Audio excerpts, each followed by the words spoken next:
Hi guys, it's been a while nga wala ko ka voiceover. So, ubani ko ninyo karong hapuna kay mag quality time na pud mi sa akong asawa. Naglangi ako asawa. Mag-date mi karon. So, dinhi din ako siya dalon sa Zaki's Coffee House diri sa Kabadbaran. Kay mahilig manig kape ang akong asawa and murag snack lang ni kay unya dito naman pud mi sa balay man hapon.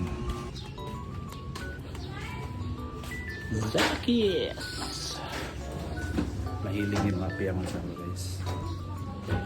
Chill ragi kaya ang place din ni guys and perfect kaya siya kung ganahan mo mag-date si Mong Paris. Kaya kung makita ninyo na siya pagka-old nga vibes pero basta bisita na lang mo din kung dool mo sa Kabadbaran. Dili gini siya kamahayan nga tambayan kay grabe. Nindot cute. One of the best din sa Kabadbaran. So nag-order na day si Lisa and while nag-order siya ako ning gawas ko kay para mangita ko og kalingkuran namo. Ganahan na day mi ni Lisa nga diri sa gawas magtambay kay para mas ma-feel na mo ang ka-chill sa place I think. Bitaw mas ganahan lang gyud si Lisa nga magtambay mi diri sa gawas. Grabe akong date karon no. Grabe gig date na ko. Love you. Salamat sa treat, sugar mommy. Matcha mango.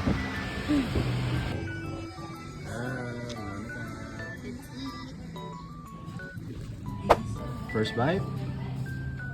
Di anak man daw na di oh. Anak. Yan.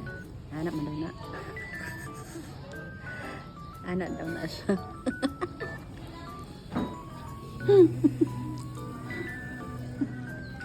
Kumusta?